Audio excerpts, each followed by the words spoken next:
everyone's terms are different. I get it. And I understand why people like this term micro-cheating, because I think if you have that like weird feeling in your stomach and you don't know how to put your finger on it, this is a nice term to like make that feel more understandable.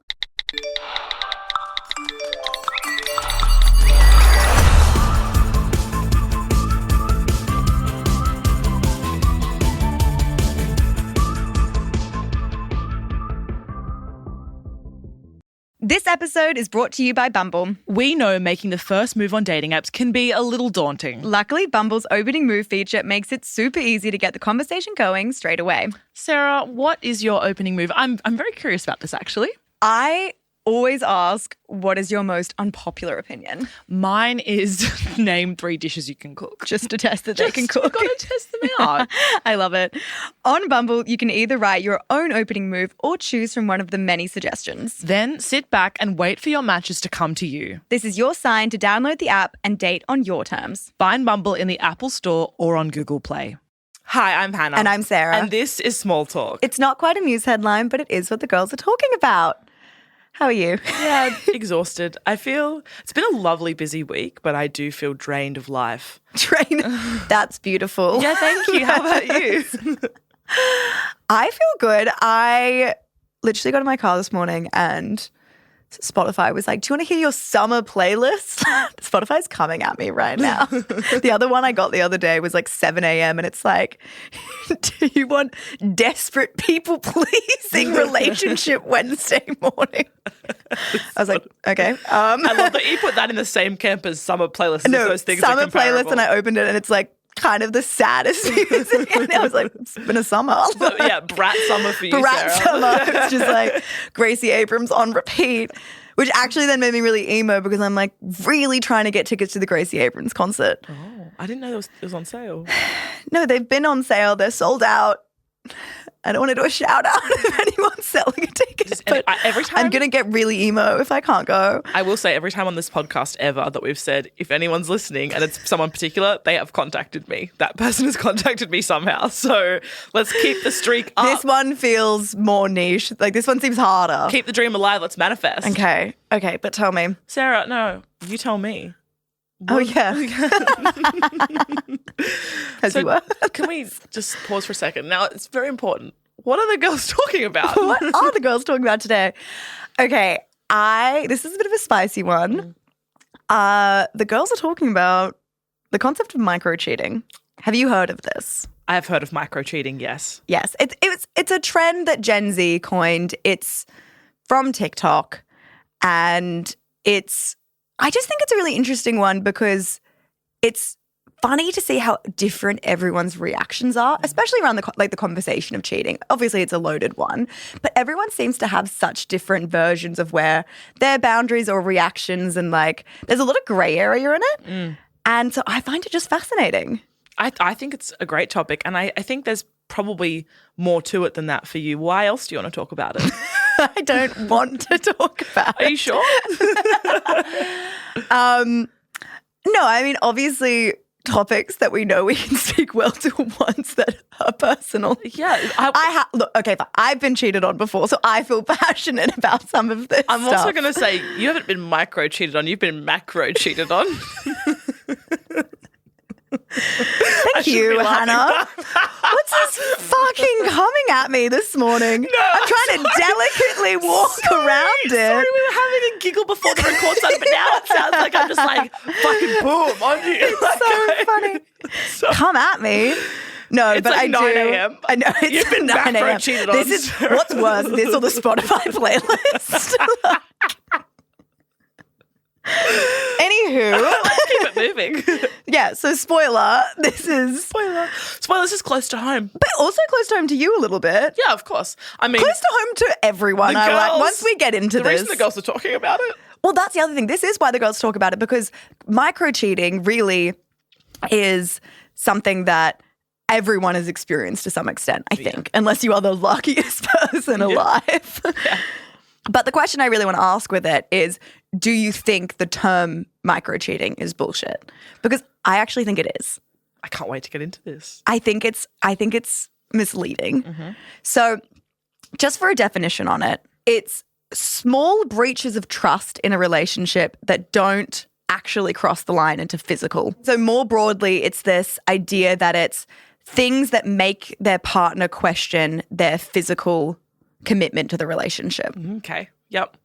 Okay. I like the parameters of this. I like that scope. I mean, the first thing that comes to mind is the reframe prior to the term micro cheating would have been something like emotional cheating.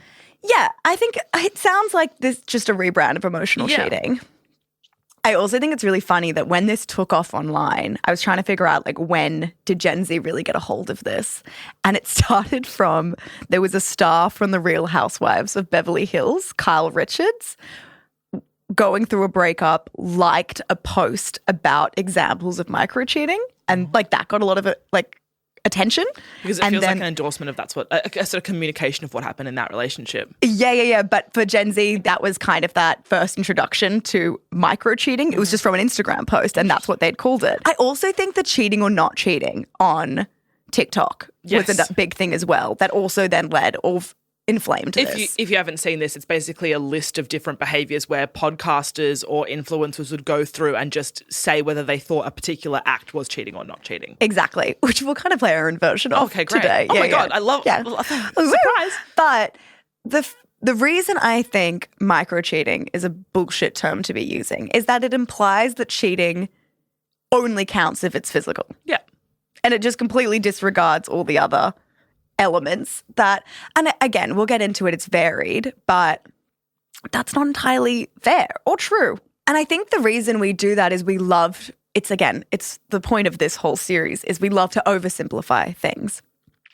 And I think the reason we say cheating has to be physical is because that's a lot more clean cut.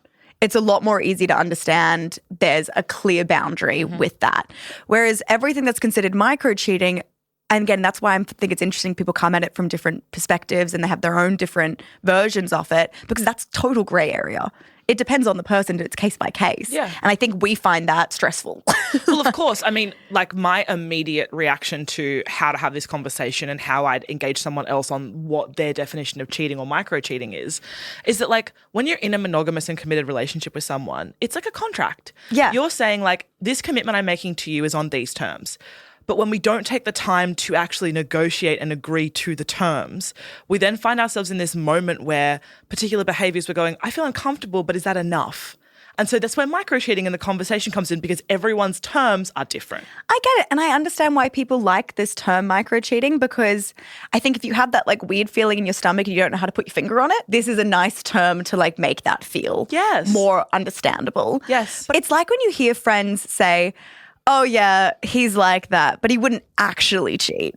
And I go, what does actually cheat mean then? Like, how fucking stressful does that sound? Like, that doesn't make me feel good about their relationship either. Completely. Okay, should we go through a few examples of like, because when you go on TikTok, this is the big list of. Oh, great. So I get to answer every. Well, yeah, I think we both say whether we.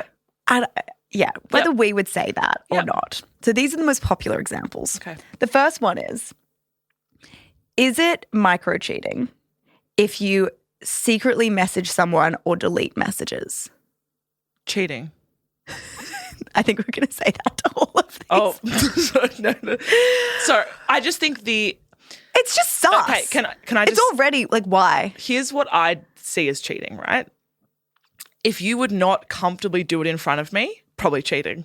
Actually, that reminds me. Have you seen those funny TikToks where it's like, I hacked into my boyfriend's phone to like check his messages and it's just him trying to cheat?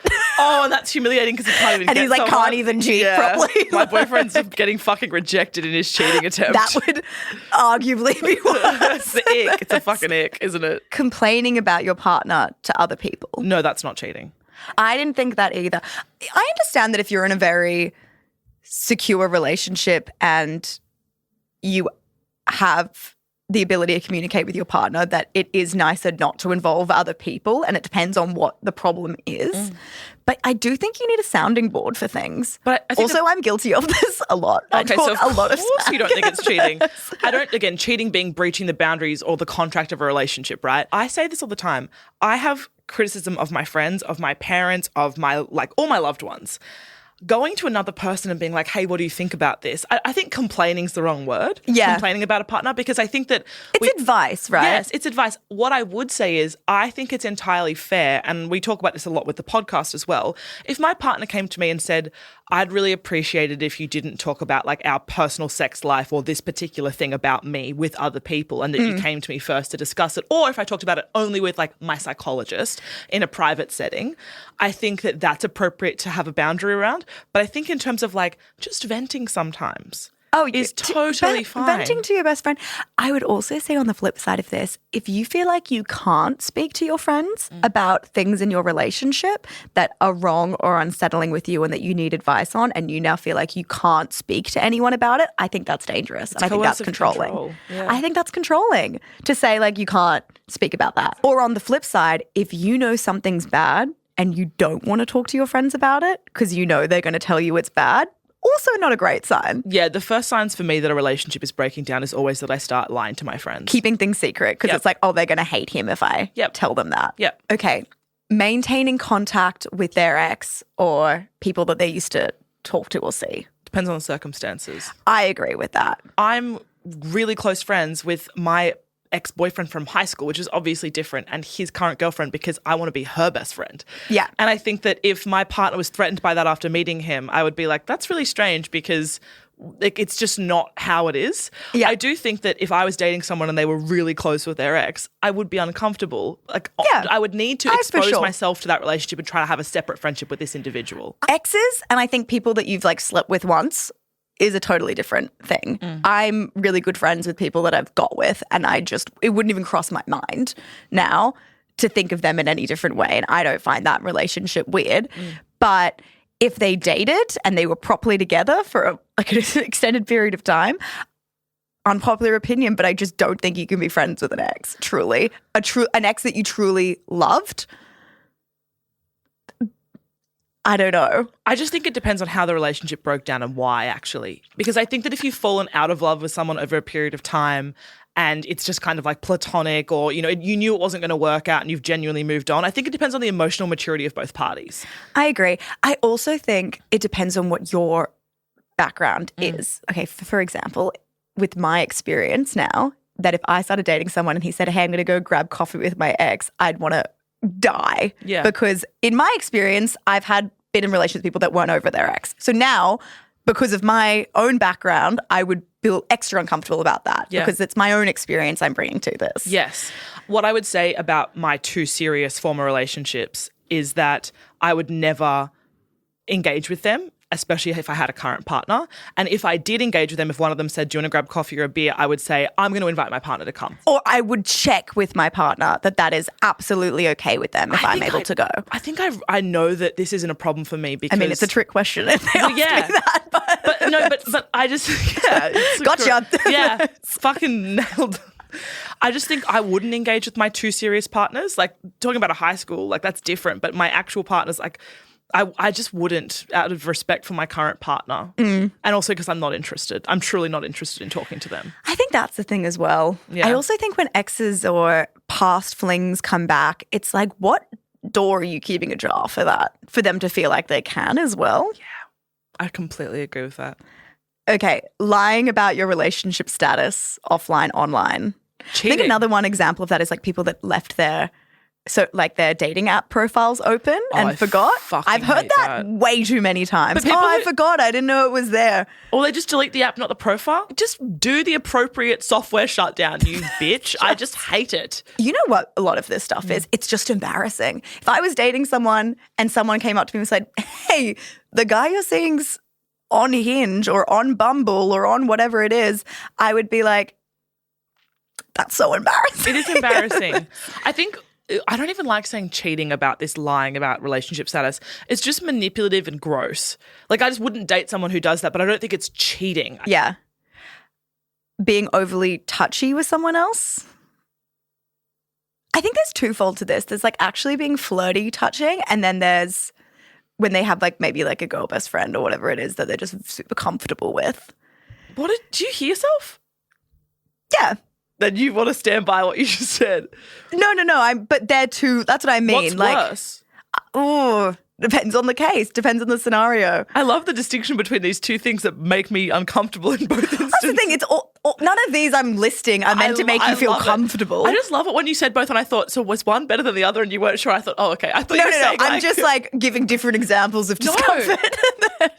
I think like I'm not really a touchy person. Only in the last 2 years have I become more like I'll give someone a hug or I'll like touch someone on the arm. You know, I was going to say to this, I agree, because there are some people that are naturally huggy, touchy, friendly. Like it's innate to them, and it's what's beautiful about them as well.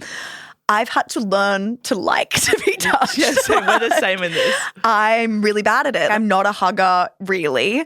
My friends would joke that they know I'm really drunk if I like let them, not even that I'd hug them, I'd let them hug me. I was about to say, I knew we were both a bit drunk at your birthday because we hugged like 4 times. Oh, yeah. And I thought, and we like kissed on the cheek, and I was like, Sarah, that's us being friends. We never touch. We wouldn't far unless we've had 5 Not even drinks. like when I'm like, even with like guys, I'd be like, respectfully, maybe hold my hand, but really don't touch me. Yeah, that's so me. I'm quite like hot. I get that. I'm getting better at it, but it's a sign that I really like someone. I just don't initiate touch. Yes. So it's hard for me to judge that. Okay, what about going to a strip club? You got me back, didn't you, just there from the start of the episode? Look at me looking at you like, I don't know your answer to this. Yeah, what about, what do you think? I know what you think. Macro cheated Sarah. Right? And then now you're like, what about a strip club, Hannah? So now I want to start this by saying this is a 3-year relationship from my early 20s. We lived together, which is wild to think about. I lived with a partner for more than a year when I was 22. I have such a soft place in my heart for him. We follow each other. He likes and supports everything I do. This is a great relationship that we have. We don't speak, but like it's very much watch from the sidelines, very happy for you. But our relationship ended because he lied to me and went out to a strip club. And he came home very, very drunk. And when I tried to get his phone to contact his friend who had been left in the city and was staying with us, I opened his phone and saw one transaction that was a very large amount at a strip club. And then the next morning I woke up and said, get out. No, I said, what happened last night? And he said, I went to this bar and this bar.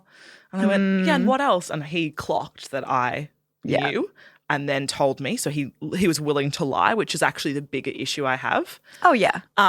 But it was an issue for many reasons, partially because I was the breadwinner of the household and was paying more, and then he'd spent that money and, you know, et cetera, et cetera. So there was a lot of elements. But my view on that is that it was cheating because if you never talk to your partner about their views on strip clubs, because it's not really an equivalent for women, if you've never talked to your partner about going to a strip club, about paying for a service at a strip club, this is not anti-sex work or anti-strippers. It's anti my partner going and paying for sexual services and favors from another woman without my consent. And so I said, leave the house today. Again, it's just the communication thing. Yeah. And also that lump sum of money is. I was 22 or 23 and we'd been together for years. And I think the relationship was ending for a really long time. And it was almost his way of like doing the big act, which meant it would end, you know? Yeah, and we'll get back to that. Yeah, I know. But I just wanted to say that, like, I think it was actually, I never talk about this, and it was a really big moment in my life. It was really hard. That's the thing. This stuff is so pivotal for how you view relationships and things going forward. Also, strip clubs are a controversial one because it's so widely accepted in Australian culture that that's just what men do and that's just what happens on boys' nights. I think this one's really funny because so many friends have different responses to this, and I've asked around about this, and even my opinion on this has changed. I never really thought much about it. I didn't think I'd be that offended by it. Really didn't have a big issue with it, especially if it was like a bucks night or whatever it is, whatever.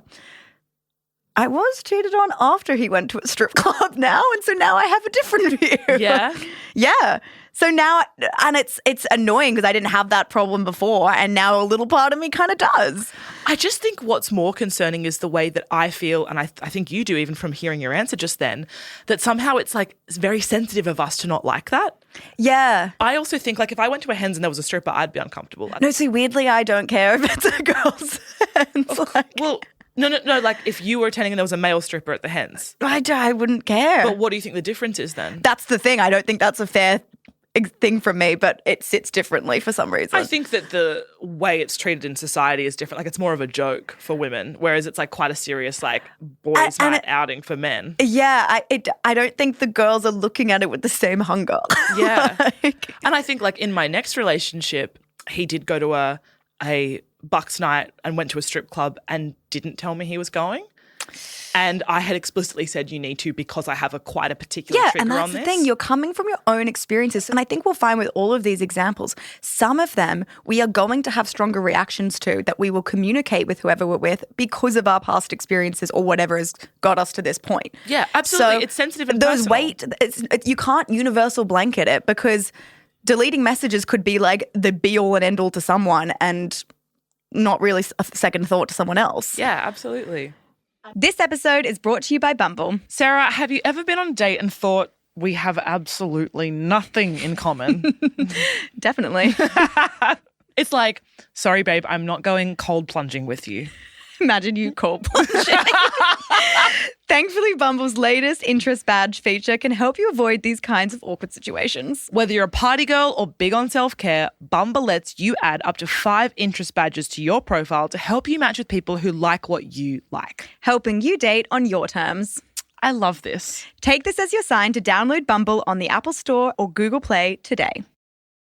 Okay, we'll go a little bit faster, but like getting someone's number on a night out but not using it. Yuck. It happens. I want you to be so proud to be dating me that you're like, I'm really sorry, I have a partner who I love very much. I want them to know within the first 10 minutes of you talking to them that you have a girlfriend you love. Yes. Having a work wife? Oh, I think that term is gross, but I think having close friendships at work is fine. I agree. Stalking someone you find attractive or liking their photos or liking their stories is now a more updated version of that. Well, I think that comes back to having a crush. I think you're allowed to have a crush within a relationship. I don't like the idea of liking stories because it's not publicly visible. Yes. So I don't know if you're reacting. I don't know if you're replying. I don't know what you're liking and why, or what you're trying to subliminally communicate to them.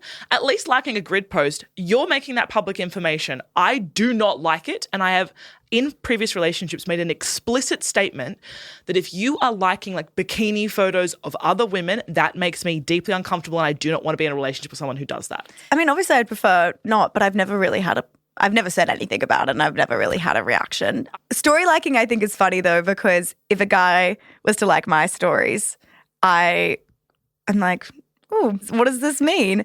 And it is a way, if a guy's liked a few of my stories, I kind of take that as an interest. And then if I see him out or whatever it is, or eventually they will message or something like that. Cool. I'm not sure I actually want to date the guy that went on a date with me because of that, though. I get what you're saying. I think for me, it's why I'm uncomfortable with the idea of my partner liking stories and photos, not because I think that their intention is to communicate attraction or flirting to that person, but because I think we all have the awareness to understand what it can communicate to them. And if they're on the receiving end of that feeling sorry for me, I think, and this might be very defensive of me and self-protective, I don't want any woman to pity me in my own relationship. I don't want someone to look at me and think, oh, and that boyfriend just likes everyone's photos and he's a bit of a creep, or That's what I come down. It comes down to embarrassment. It comes down to how it feels. And maybe that's self-judgy and like really sensitive and self-conscious, but I think it's fair to say I don't want to feel disrespected in my relationship, and I don't want other people to look from the outside in and think it's bad quality. I think it comes down to how you have communicated things. If you have communicated with your partner that that's a no-go for you and they're continuing to do it, then that is really disrespectful. But then I think it's interesting, like, you know how we were saying like exes and stuff. I've spoken to so many friends that are not in heteronormative relationships and are in the queer community, and they'll be like, well, that's really common for us. Like, you're going to have to get over that. And how we approach this is really interesting because we're both coming from a heteronormative perspective. And yet when I have conversations with like queer friends, they're like, you're fucking insane. Yeah, I get that. Yeah, and it's like, that's true. That's probably completely true. So if you're listening to this, like, but I think girls. And then this might be, and I think that's a fair, I have a lot of queer friends that are like, you are being tough. You are being really close-minded. You are blah, blah, blah. I get that. It's a totally different dynamic than what other relationships would be. And that's why I mean it really is personal. But I think that's also because I think people can understand this, that there is a very social understanding broadly that men do these things and that that's almost an expectation that we should hold that men we date will cheat or act on opportunity. And so I think that it is understandable for women dating monogamously to have firm boundaries. And I think that if someone's listening to this thinking it's outrageous or crazy or whatever, I would just say like, you know what? You don't have to agree with my behaviors or my boundaries or my expectations, but like those are mine to have. Agreed. I think my second point on why I think micro-cheating is not the right term for it is I think micro-cheating is just rebranding the word boundaries. And absolutely. Maybe it's because the word boundary's been done to death with therapy speak, and so we've had to like give it a sexier word. It is a sexier word. A sexier word. And that's fair enough and great. But a lot of this stuff, we're just describing our boundaries and trying to like make that feel okay for us. Because I think with cheating, it really does have to be they're pursuing something romantically with someone else. But some of these ones are just like the discussing your relationship with your friends. That's not cheating. It doesn't have any romantic pursuit in it. It's just a boundary. That's just a boundary. And that's okay. I think that this also comes back to the fact that people say like, oh, but a boundary can't be something you're imposing on someone else. But that's not what it is.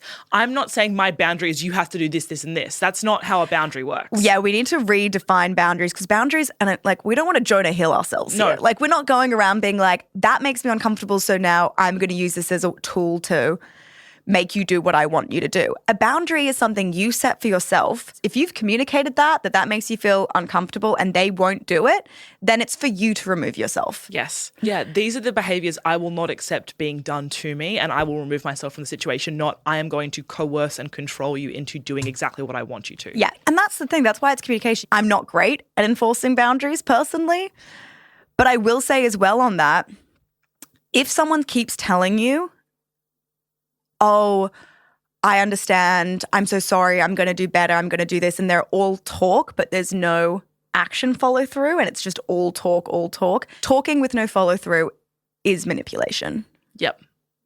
And that's also not okay. So if you're recognizing that pattern, also not okay. Absolutely. I think my final point on this, and really the thesis that I have, is I don't like the term micro-cheating because it makes cheating, physical cheating, the be-all and end-all. Whereas all this other stuff that we've called micro should really be taken just as seriously. I love that you've brought this up because I feel like I did a question box on this maybe 3 months ago and you brought it up with me. Yeah. The question that was asked of me in this question box was, why does society place so much value on cheating? And I could understand that the person's angle was more, I think, coming from someone from the queer community who was polyamorous. Yeah. But my immediate take on it was actually not about where cheating fits on the spectrum. I instead looked at, well, I think the reason cheating is such a pinnacle sort of discussion point in society for relationship breakdowns is because it is the thing that we mostly accept as a reason to leave. And my concern is that almost sometimes when a relationship is going poorly, you're just waiting for someone to do the thing that you can finally draw the line in the sand. Yeah. And actually what it often is the conclusion of a long line of disrespectful behaviors. Yeah, I think that one, it hit because I realized that was something I did to myself that when it happened, I remember my conscious thought because I wasn't ready at that time to move on. Like I was very much in that. I was anxious. I was anxiously attached. And so when it happened, I remember thinking, oh God, like now I have to end this because that was always going to be my point of no return. I'd always said that cheating was I wouldn't come back from that. And that was something I knew. So when I heard that, I thought, okay, now, fuck, I can't wait. Because almost anything else I would have talked myself around on. I know. And it's a relief in a weird way that it happened because, you know, I'm glad I had that line in the sand. Yeah. But I look back on it and I go, why did that have to be the line in the sand? Why did it even have to get to that point? There were so many other things that you could have called out earlier that were just as painful, if not probably more painful and more damaging looking back on, that you stuck around for or made excuses for. I wish I had that boundary earlier. And I feel that in that I was so concerned and shamey about allowing myself to be treated like that, when actually it's like, just give yourself some fucking grace.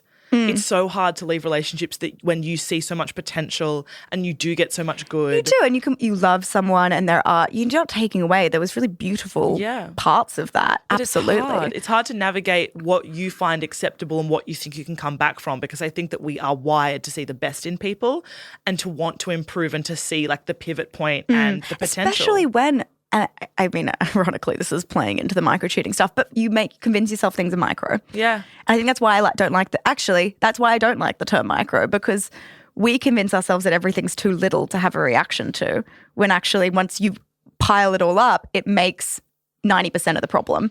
But it always feels like a 1%. But it also feels like when it is 1% that they can argue their way publicly around every action. Yeah. Whereas cheating, it's like you've done you've committed the deadly sin. And it's tough as well, because it seems like unless something grand like that happens, the court of public opinion will be like, well, wasn't that bad. Yeah, society doesn't view, if you were to map out all the other things, that doesn't count as much. Yeah.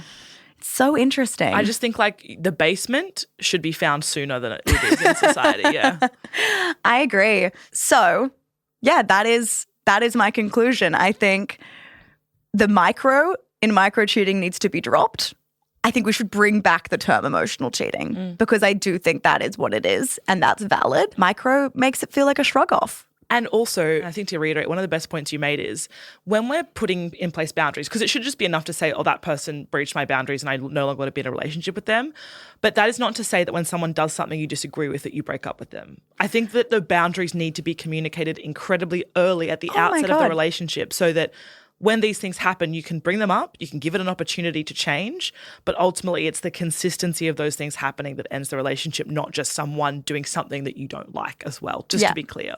I also don't think someone who is physically cheated or perhaps micro-cheated in a relationship, it means that they're doomed to always be a bad partner. No. I think sometimes relationships are just not right for each other. And I think sometimes people do things to exit those relationships and sabotage them. And I can understand why those behaviours occur too. Yeah. And be empathetic towards some of that. Absolutely. Well, that's all we have time for today. If you wanted us to cover another topic, please do send us a message on bigsmalltalk_pod, rate 5 stars and follow, and is there anything else you can do? You could review. You could review. Love a review. Yeah. Leave a comment. And we will see you next Tuesday. See you next Tuesday.